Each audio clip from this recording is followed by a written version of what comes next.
Welcome everyone, मेरा नाम प्रियंका है और आज हम इस वीडियो में सीखेंगे कि नोटिस राइटिंग से रिलेटेड मल्टीपल चॉइस क्वेश्चंस हम कैसे सॉल्व करें जो कि हमारे टर्म 1 एग्जाम में आने वाले हैं। So first of all, this becomes important to recapitulate what is a notice. A short piece of writing or composition written to convey a message or announce some information. Notice, एक short piece of writing या composition होता है that is used to convey or announce a message or some information. Notice can be about events, about meetings, about lost and found, tours, camps, excursions, etc. ये इन सभी के बारे में लिखा जा सकता है notice. Notice is displayed or pasted on bulletin boards, published in newspapers also. So अब हम जानते हैं कि नोटिस का फॉर्मेट क्या होता है. ये है एक फॉर्मेट नोटिस का. फर्स्ट ऑफ ऑल आप यहाँ देख सकते हैं name and address of institution और organisation. First of all this is written and at the second place word notice is written. Then we have date here and then comes the heading part and then body of the notice, and body of the notice includes all these details like information about the event etc, instruction to the readers or members कि आपको क्या instruction दिए जा रहे हैं, according to what you have to act. फिर उसके बाद आता है full name of the issuing authority और उसका designation. यहाँ पे अब हम जानेंगे एक डिटेल्ड फॉर्मेट नोटिस का. यहाँ पे देखिए, ध्यान से देखिएगा कि नेम ऑफ द ऑर्गेनाइजेशन सबसे पहले आता है और एक और बात यहाँ नोटिस करने की है कि यहाँ पे ये सभी रनिंग हैंड में लिखा गया है, बट जो सेकंड चीज़ है नोटिस वो क्या है, ब्लॉक लेटर्स में लिखा जाना है. उसके बाद आता है डेट और डेट का एक पर्टिकुलर फॉर्मेट होता है, हमें वही फॉलो करना होता है. जैसे कि आप लिखेंगे 23 अगस्त और अगस्त की आप पूरी स्पेलिंग लिखेंगे 2021, या फिर आप ऐसे भी लिख सकते हैं 23 अगस्त और एक चीज़ और मत भूलिएगा यहाँ पे कॉमा लगाना 2021. ये होगा फॉर्मेट हमारे डेट का. फिर हेडिंग आता है. हेडिंग भी हम रनिंग हैंड में ही लिखते हैं और ये हम ऐसा लिखते हैं कि ये कैची भी हो, फ्रेज हो कुछ ऐसा जो इंडिकेट करता हो कि क्या हम लिखने जा रहे हैं या फिर ये नोटिस किस विषय में होने जा रहा है. Then comes body of the notice, and body of the notice includes date and date, time, venue, all the necessary information that is required by the reader.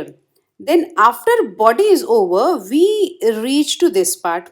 Fine. And here what we do? Signature, name and designation of issuing authority, means the person who is writing the notice. Now, it is very important to follow this order. First place here will be of signature, then name, and then only comes the designation. For example, your notice has been written by head boy or head girl, then this signature thing isn't required. Then it is enough to write the name and designation, like आपने नाम लिख दिया कुछ भी A, B, C, and then you wrote the designation like head boy or head girl. Fine, out of these two, like head boy, head girl, whosoever is issuing the notice, you can write that.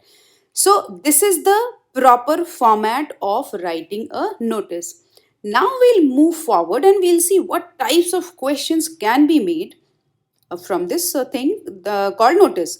अब आप देख सकते हैं कि यहाँ पे मैंने कुछ नंबर्स लिखे हैं 1, 2, 3, 4, 5, 6, 7 and 8. Now see, out of that tiny written composition, more than 8, more than 10 questions can be formed.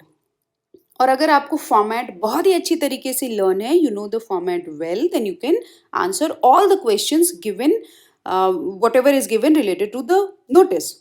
Now see, यहाँ पे आपको एग्जाम में ये दिया जा सकता है कि कुछ पार्ट मैंने यहाँ पे सारे पार्ट्स यहाँ पे ब्लैंक कर रखे हैं, but it's not important that in exam also everything is blank here.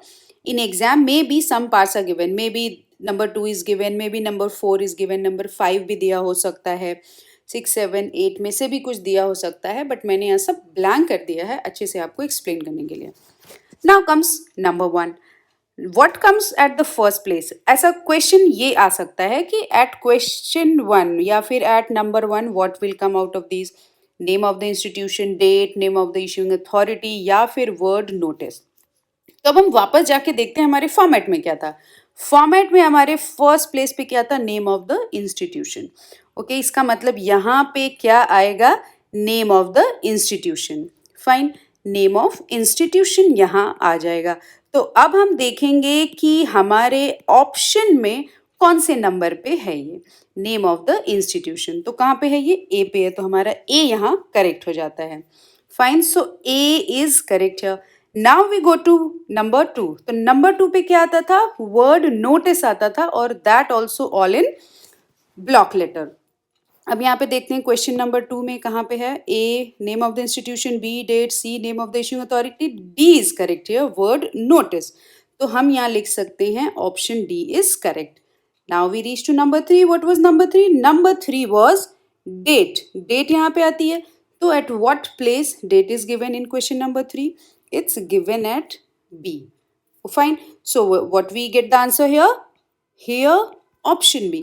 Now we come to number 4.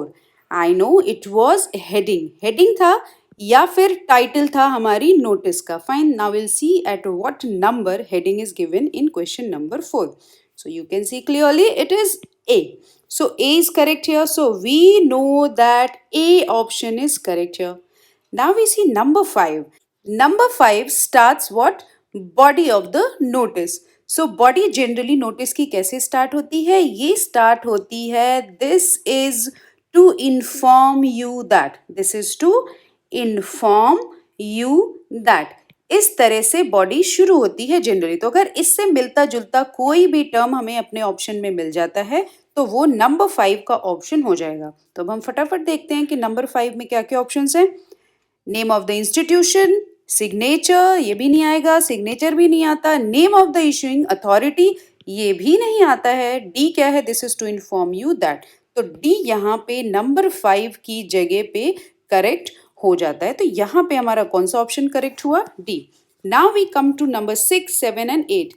आपको याद हो जब मैं फॉर्मेट डिस्कस कर रही थी तो मैंने आपको बताया था that at number 6 here comes the signature of the issuing authority, and at number 7 comes the name of the issuing authority, and then at number 8 comes the designation. And I also told you to follow this order as it is. Okay, we do not have to change or exchange their positions. हमें इनके positions change नहीं करने हैं, it will be as it is.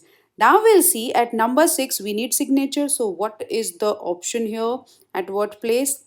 हम यहाँ देख सकते हैं क्वेश्चन नंबर 6 का ए ऑप्शन है नेम ऑफ द इंस्टीट्यूशन, ये भी रॉन्ग है, डेट भी रॉन्ग है। Then C is name of the issuing authority, this also is wrong. What is correct here, D. So at number 6 we get D option correct. Number 7 is name of the issuing authority and number 8 is designation. अब ये number 6 पे हम देखते हैं, number 7 पे हम देखते हैं क्या है। नंबर 7 पे है name of the issuing authority. So C is correct here. And at number 8 what was there? Designation. So B is correct here. 7C and 8B. We got these two options also. 7C here and 8B here. This way if you are clear about the format of the notice, अगर आपको notice का format बहुत ही अच्छे से clear है, so whatever question is asked related to the format of the notice, you will surely be able to answer them. Here we answered 8 questions from this tiny written composition called notice writing, and I'm sure you all understood that. That was all for this video. Thank you everybody for watching.